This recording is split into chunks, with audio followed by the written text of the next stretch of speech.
On va passer à la suite sur le retard de réveil et quelle doit être l'attitude du praticien devant un patient qui a un retard de réveil en post-opératoire. Doit-il penser à l'AVC? Alors l'AVC au réveil, oui, c'est une complication rare, on l'a dit, mais importante sur un plan médical et voire même médico-légal, puisque maintenant, on le verra avec Vincent, on a des traitements, on n'est pas contemplatif, et donc on peut vraiment changer l'avenir du patient si on reconnaît cette complication, qui est bien sûr une complication grave. Donc on va essayer de répondre à 4 questions. Qui, combien, quand, comment? Alors combien d'abord? Combien, on a dit que c'était rare. En fait, ce n'est pas si rare si on s'adresse à des populations à risque relativement élevé.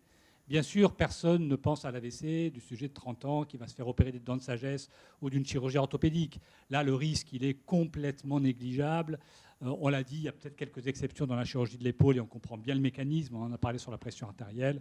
En dehors de ça, ce n'est clairement pas la population qui va faire un AVC. On peut dire que ce n'est jamais le cas. En revanche, dans la chirurgie lourde, et ici on a dans cette étude 3 types de chirurgie lourde, de la chirurgie intra-abdominale, de la chirurgie orthopédique lourde, et puis de la chirurgie thoracique. Et on voit ici la prévalence de l'AVC dans ces populations, et on voit qu'on est de l'ordre du %. Donc là, c'est plus du tout négligeable. Et on voit en plus que c'est proportionnel sur les barres en bas avec l'âge. Ici, à gauche, moins de 65 ans, à droite, plus de 85 ans. On sait que l'AVC, évidemment, est une pathologie proportionnelle à l'âge. Et on arrive à des incidences tout à fait significatives.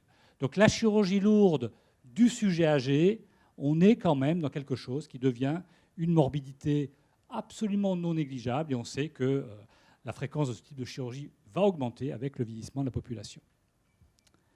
Alors qui on en a déjà parlé, hein, Gérard Audibert vous l'a dit, mais c'est intéressant parce que c'est exactement la même chose en fait que l'infarctus du myocarde. On sait depuis très longtemps que le patient qui a fait un infarctus dans les 3 mois qui précèdent la chirurgie, il faut le contre-indiquer, il est à très haut risque. C'est la même chose avec l'infarctus cérébral. Infarctus cérébral dans les 3 mois, risque majeur. Et je vous ai mis ici le risque relatif. Vous voyez qu'on est à des valeurs qui sont quand même très très élevées. Et d'ailleurs, à des valeurs d'accidents cardiovasculaires en général qui sont elles aussi très élevées. Donc finalement, c'est à la fois un facteur de risque d'AVC, mais c'est aussi un marqueur de risque vasculaire qui est beaucoup plus élevé dans la population standard.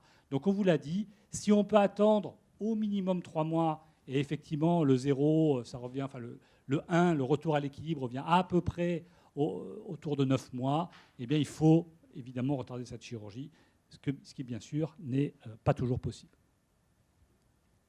Alors quand ici on parle du réveil, ben vous voyez que dans la chirurgie générale en tout cas, l'accident vasculaire qui survient pendant l'anesthésie, c'est une toute petite minorité. Alors je vous parle de ça parce que bien sûr c'est le rôle de l'anesthésiste de diagnostiquer ça, mais bien entendu on va appliquer les mêmes règles dans les suites de la chirurgie quand le patient est encore hospitalisé. Et si on vous appelle dans l'après-midi parce que le patient a du mal à bouger le bras, ne dites pas ça va revenir, je passerai le voir après le bloc opératoire. C'est évidemment une urgence d'abord diagnostique et éventuellement thérapeutique. Alors il y a le cas différent, on en a parlé de la chirurgie cardiaque, de la chirurgie carotidienne, où vous voyez on est presque à la moitié des AVC qui surviennent pendant l'anesthésie, mais ce sont des chirurgies évidemment tout à fait particulières. Alors comment les signes cliniques, il y en a qui sont tout à fait classiques, l'hémiplégie au réveil, tout le monde va y penser bien entendu. Mais quelquefois, on n'a pas tendance à faire un examen neurologique, on ne pense pas à demander au patient à bouger. Et là, évidemment, on peut retarder le diagnostic. Et puis finalement, c'est vers la fin, quand le patient va sortir de la salle de réveil, qu'on dit, tiens, finalement, il ne bouge pas beaucoup du côté droit ou du côté gauche. Qu'est-ce qui se passe? Non, il faut faire un examen neurologique extrêmement simple, hein, demander au patient de bouger les bras, de bouger les jambes. C'est vraiment le minimum qu'on puisse attendre. Quelquefois, c'est quand même un peu plus compliqué. Si le patient fait un AVC dans le territoire occipital, détecter une hémianopsie latérale homonyme sur un début d'infarctus occipital, là, je crois qu'il n'y a pas beaucoup d'entre nous qui feraient le diagnostic en salle de réveil. Un patient qui a du mal à parler, c'est un autre signe de focalisation. Là aussi, ça doit alerter un petit peu et amener à faire un examen neurologique un petit peu plus subtil. Mais le plus souvent, ça va être marqué simplement par un retard de réveil. Et là, je crois que c'est important d'en parler, puisque j'ai été confronté à plusieurs cas médico-légaux où finalement l'anesthésiste a attendu que le patient se réveille en espérant au fur et à mesure que c'était finalement juste lié à l'accumulation des produits anesthésiques et que le patient allait finir par se réveiller. Et là, si vous attendez 1 heure, 2 heures, comme j'ai pu le voir, pour que le patient se réveille et que finalement c'est un accident cérébral, même si on ne peut rien faire a priori, même si les choses étaient déjà jouées, évidemment, il y a des conduites médico-légales qui vont apparaître derrière et qui font poser le diagnostic de retard à la prise en charge. Donc c'est quoi un retard de réveil ? Je crois qu'un retard de réveil pour une anesthésie courte, on peut définir 10-20 minutes. 20 minutes, c'est un grand maximum avec les produits qu'on a à notre disposition. Et même pour les anesthésies longues, on peut trouver 20-30 minutes dans la littérature. Là encore, c'est un grand maximum.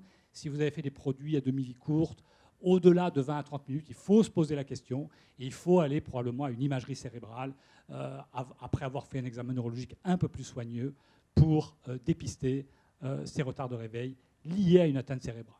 Alors, la prémédication, ça a probablement un rôle là-dedans. Si vous prémédiquez de manière un petit peu lourde un patient âgé, bien sûr, il va retarder le réveil. On pourra en reparler, mais je crois qu'il ne faut surtout pas prémédiquer ces patients, et surtout ces patients à risque d'AVC. Alors, il y a un piège. Il y a un piège, c'est l'antécédent de déficit.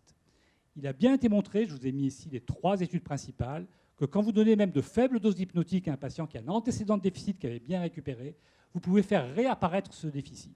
Et vous voyez dans cette première étude, chez les patients qui avaient un antécédent de déficit neurologique qui avait complètement récupéré, ils n'avaient pas de déficit en préopératoire, vous leur donnez des doses très faibles, 2-3 mg de midazolam, 150 microgrammes de fentanyl. Vous voyez que chez 80% de ces patients, le déficit réapparaît.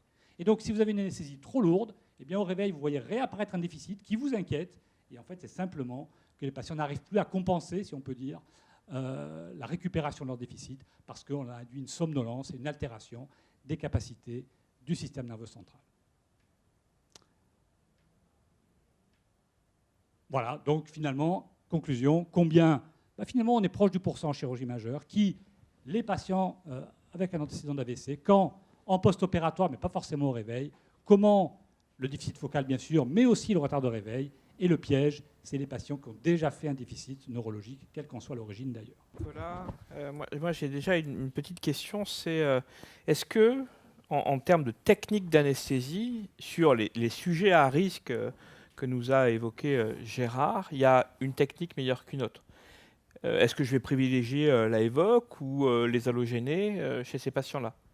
Alors, je dirais qu'il n'y a pas une technique meilleure, je dirais qu'il y a des techniques qui sont moins bonnes.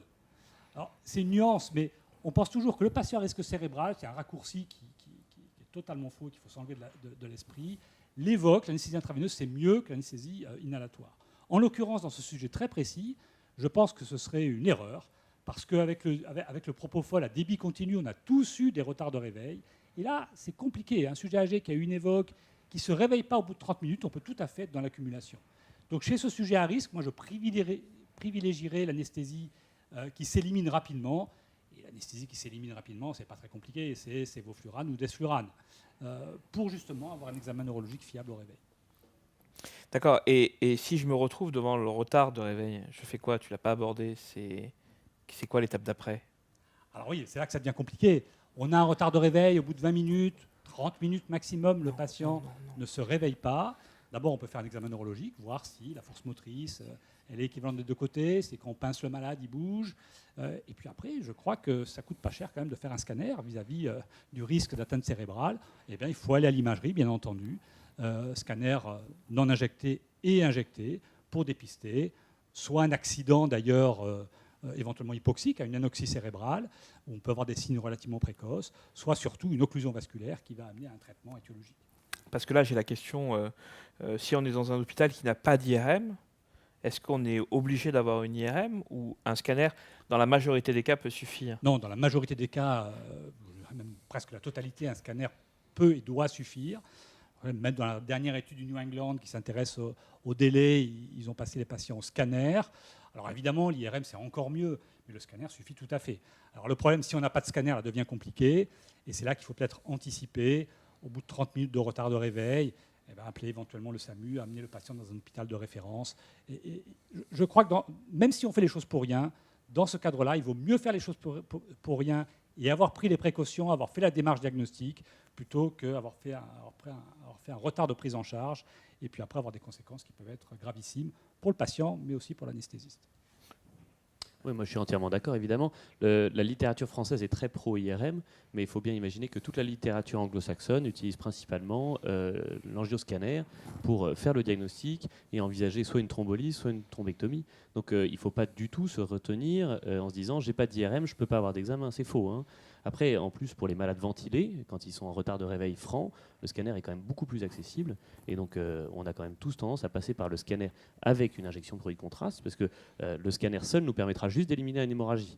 En revanche, il nous faut l'injection pour visualiser le caillot, le Willis, et voir en fait s'il y a un défaut de perfusion qui est focal et qui explique la sémiologie du malade. Et je crois qu'on est tous d'accord, hein, sur le fait que, quelle que soit la créatinine du patient, cet examen injecté a une valeur ajoutée qui va falloir très clairement imposer au radiologue s'il ne veut pas injecter, parce qu'au final, on va se retrouver avec un examen qui est inutilisable. Ah oui, entièrement d'accord, évidemment. Oui. Hein, d'autant qu'il y a des études récentes, comme on l'a vu ce matin, qui montrent qu'au final, la toxicité des produits de contraste iodés sur les reins est réduite à peau de chagrin. Alors, oui, juste, on a le temps, une toute petite question. Nicolas, tu n'as pas du tout abordé, et donc je voudrais savoir ce que tu en penses, alors que c'est quelque chose, nous, en chirurgie cardiaque, qui est loin d'être exceptionnel, finalement, c'est le malade qui convulse au réveil. À quel moment il faut s'inquiéter et évoquer la possibilité d'un accident vasculaire cérébral et donc enclencher le processus, scanner, etc. etc. Oui, c'est une très bonne question. La convulsion quand même post-opératoire est assez spécifique de la chirurgie cardiaque. On sait le rôle éventuel de l'acide tranexamique. C'est quand même un mode de révélation assez exceptionnel de l'AVC. C'est pour ça que j'en ai pas parlé, mais bien sûr, s'il y a une convulsion, de deux choses l'une. Soit le patient récupère très rapidement après son épisode comicial, il n'a pas de déficit focal, en 5 minutes, il revient à un état de conscience. Et là, je crois que si on a une cause identifiable, chirurgie cardiaque, acide tranexamique, on peut se passer probablement d'examen complémentaire. Si ce n'est pas le cas, si on n'a pas d'explication, ou si le patient a un coma post-critique ou un déficit post-critique à fortiori qui dure, là, bien sûr, il faut aller à l'imagerie. C'est, je pense, vraiment le déficit et la sémiologie. Donc c'est pour ça qu'il va falloir qu'on fasse des progrès en neurologie qui va nous permettre de signer l'intérêt d'avoir un examen complémentaire après même un épisode critique.